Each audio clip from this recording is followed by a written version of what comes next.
Menteri Keuangan Amerika Serikat Scott Bessent mengancam akan mengambil tindakan baru terhadap negara-negara yang menolak memutus hubungan ekonomi dengan Iran. Namun hingga kini Washington belum mengumumkan sanksi besar atau hukuman ekonomi baru secara spesifik. Peringatan tersebut muncul di tengah semakin beratnya tekanan terhadap perekonomian Iran. Nilai mata uang rial dilaporkan merosot ke rekor terendah, menembus lebih dari 2 juta rial per dolar Amerika Serikat di pasar terbuka.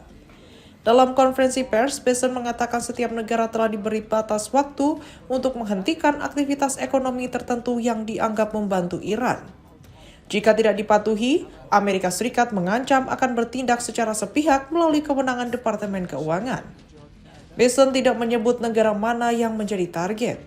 Namun sejumlah ahli memperkirakan Tiongkok, India, Turki, Irak, dan Uni Emirat Arab menjadi negara yang paling beresiko menghadapi tekanan dari Washington. Tiongkok menjadi perhatian utama karena merupakan mitra dagang terbesar sekaligus salah satu pembeli utama minyak Iran. Data Bank Dunia menunjukkan nilai ekspor Iran ke Tiongkok mencapai 22,4 miliar US dollar pada 2022, sementara impor Iran dari Tiongkok mencapai 15,6 miliar US dollar. Meski demikian, sejumlah pengamat meragukan Amerika Serikat akan mengambil langkah keras terhadap Beijing, terutama di tengah rencana pertemuan tingkat tinggi antara kedua negara. Turki juga memiliki hubungan ekonomi penting dengan Iran.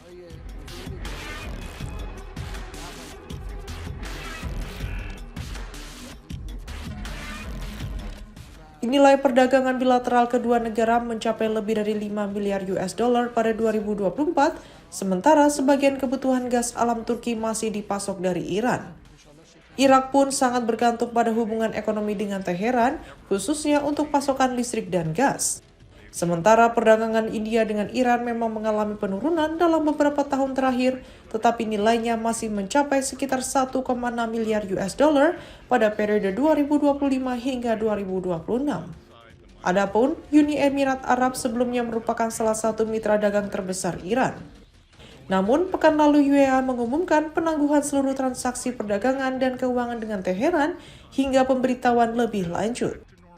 Ancaman terbaru dari Bessent menunjukkan Washington terus berupaya memperluas tekanan ekonomi terhadap Iran dengan menargetkan bukan hanya Teheran, tetapi juga negara-negara yang masih membantu menopang aktivitas ekonominya.